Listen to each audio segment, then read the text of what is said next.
జన్మంబుతోనే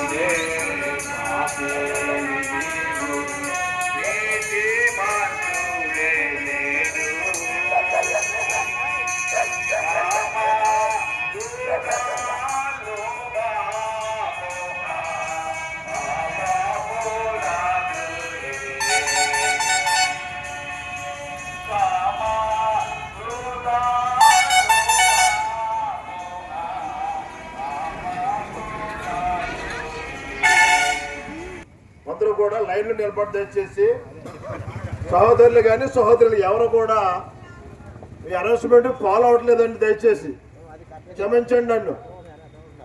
అందరూ కూడా లైన్లో నిలబడి దయచేసి క్రమంగా నిలబడాలండి, ఇద్దరిద్దరుగా.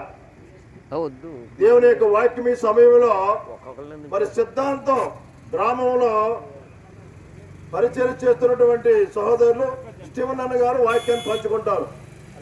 ఉన్నారండి స్టీవెన్ అన్న గారు? గ్రామస్తులారా, పట్టణస్తులారా, ఈ సాయంకాల సమయంలో మీకు మేము శుభములు తెలియపరుస్తున్నామండి. ప్రేమపూర్వకమైనటువంటి వర్తమానము, సంతోషకరమైన ఆనందకరమైన శుభవర్తమానాన్ని ఈ సాయంకాల సమయంలో మీకు ఇస్తున్నామండి. దయచేసి కొన్ని నిమిషాలు వినాలని మేము కోరుతున్నాం. ఇదేదో ప్రచారం కాదండి, చాలా విలువైనటువంటి వర్తమానం మీకు అందిస్తున్నాం. ఇది నిత్యత్వం గురించి, పరలోక రాజ్యం గురించి తెలియజేస్తున్నాం. దేవుని యొక్క వాక్యంలో ఇది ఆధారాలతో కూడినటువంటి వర్తమానము, రుజువులతో కూడినటువంటి మాటలు మీకు తెలియపరుస్తున్నాం. పరిశుద్ధ గ్రంథం అన్నది బైబిల్ గ్రంథము. ఆ గ్రంథములో యోహాను సువార్త 14:6 నేనే మార్గమును, నేనే సత్యమును, నేనే జీవమును, నా ద్వారా తప్ప ఎవరికి పరలోక రాజ్యము లేదు అనే మాటలు ఖచ్చితంగా ఉన్నవి. కనుక ఆయన నేను చెప్పబోయేటువంటి మహానుభావుడు, ఆయన యేసు క్రీస్తు గురించి మేము తెలియపరుస్తున్నాం. ఎందుకంటే యేసు అంటే రక్షకుడు, క్రీస్తు అంటే అభిషక్తుడు.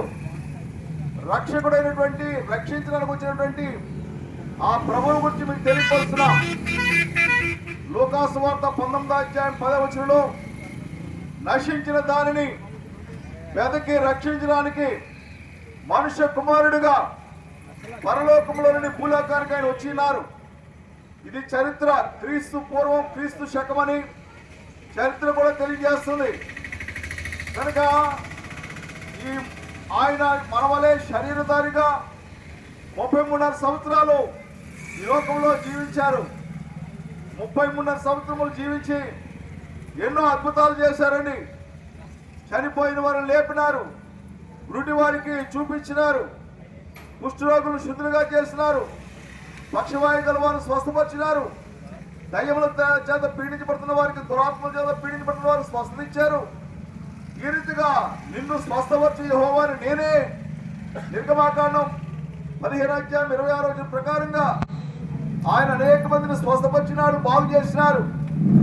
147 కీర్తన 3వ గుండె చెదల వారిని నేను బాగు చేస్తాను, వారి గాయము కడతానని చెప్పిన దేవుడు.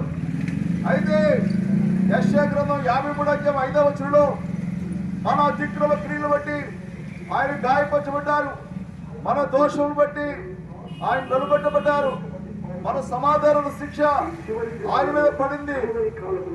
కనుక మన యొక్క దోషముల కొరకు, మన అపరాధముల కొరకు, మన పాపముల కొరకు మరి ప్రభువు యేసు క్రీస్తు వారు శ్రమ పొందినారు.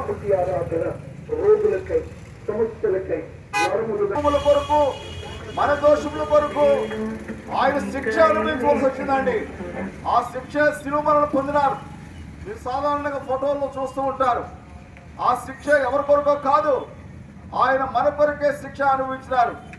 మన చేతుల ద్వారా చేసిన పాపాల నిమిత్తమై ఆయన చేతుల్లో మేకలు కొట్టబడ్డాయి. మన కాళ్ళ ద్వారా చేసిన పాపాలు ఎత్తున్నాయి, ఆయన కాళ్ళలో మేకు కొట్టినారు. మన తలపుల ద్వారా ఆశీర్వాదాల కారణభూతుడైన మా ప్రియ పరలోకపు తండ్రి, నీ ఘనమైన శ్రేష్టమైన దివ్యమైన నామానికి వందనాలు, స్తుతులు, స్తోత్రములు ప్రభువా.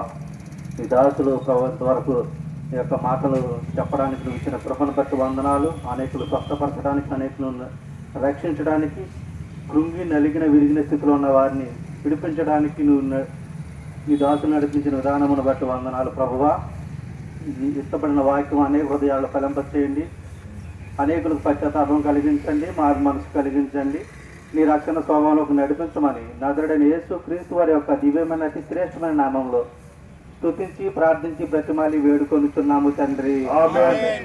ప్రభునందు